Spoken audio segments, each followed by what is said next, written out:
Hello and welcome to another Demon 212 PC review. Today I'm going to be taking a look at Earthworm Jim 1 and 2 because at GOG you get the both of them in one pack. So anyway, you've got the options, passwords, usual stuff. You can change your controls, you can change your difficulty level. Then obviously just start the game. It's basically an action platformer type thing. Controls for the keyboard, to be fair, are a little awkward, so if you've got an old keypad then it should work with it, but unfortunately the only joypad I've actually got is an Xbox 360 controller using the official Microsoft link-up thing, and it's a bit too advanced for the old games, unfortunately. But basically the whole point is you have to find out what to do on each level, and it usually means going all over the place, finding your way to get to the end where you'll fight your boss, and then in between the levels you'll have to do a space race where you basically race against Psycho, and if you lose you have to fight him.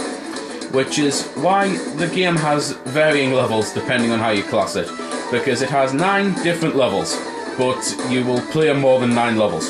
So I know that sounds odd, but basically it's just one of them things. You are replaying certain levels over again, but they obviously get a little bit harder with how you play them, so it's okay.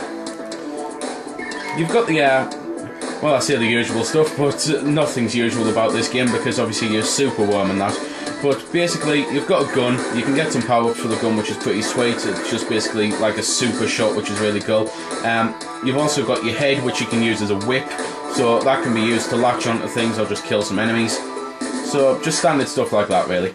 The music on the game is fantastic, and so is the hidden humour, but I can't really show any of the humour off without spoiling anything, so I'll just shut up and let you listen to the music, then I'll cut into the second one.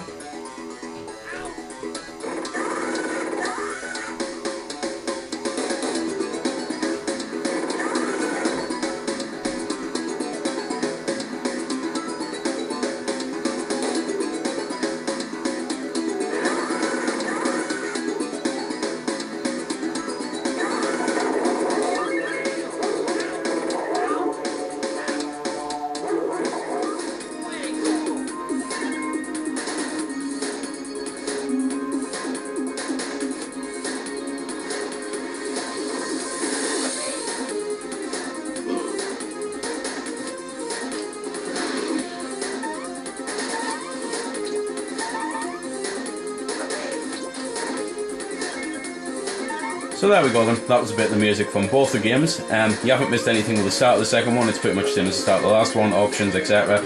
Change controls, things like that. The second game's a lot different. It's got a lot of the same things as the first one, like obviously the checkpoints, which I've got to mention to be fair, and it's also got some one-ups and that, but the things that are different about it is that this one's got tons of weapons, some useful, some not so useful. Thankfully you can change when you get stuck with a crappy bubble gun, like to be fair I've actually got here. That's literally all it does, it's absolutely terrible. But the second one is basically, it's not so much an action-adventure platformer type thing as it is everything else, because there's some arcade-style levels where you have to use your pocket rocket to navigate a level. There's ones where you turn into Sally the Blind Salamander. It's just madness, there's all sorts of things. You have got some racing in there as well, so just like the last game, and there's also some kind of like maze type things. So, as I say, the second one's a lot different.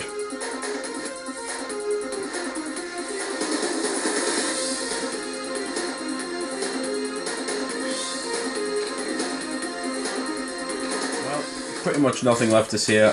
However, I have put it back on the first one just to simply show you this. It's one of the other differences. Jim's got this helicopter type thing instead of the snot parachute, and as you can see it's pretty useless and hard to do. You have to keep tapping it, which on a keyboard is almost impossible, so I'm glad the parachute's on the second one. Speaking of the second one, there's 10 levels but some repeat, so it's one of them things again where it depends on how you like what your class is, how many levels it's got, whether it's differences or how many you actually play. And pretty much nothing really else left to say other than that personally I think the games are fun. Yes, the controls can be a little awkward on the keyboard, so getting on the PC mightn't be the best idea, but it's one of them things that it still is a good game, and as I say, if you've got the pad then it'll work really well. Well, that's everything I've got to say. But if you're sitting there watching this thinking that you'd love to get your hands on this game but you can't find it anywhere, or maybe you used to own it and you're having the same problem that you can't find it anywhere because you want it back, or maybe you've been able to find it but you can't actually run it on your system because it's too powerful. If so, then get yourselves over to GOG.com. They've got a fantastic range of games that are all XP and Vista compatible, And the best part is, there's no DRM, something that they're proud to advertise on the front page of their site.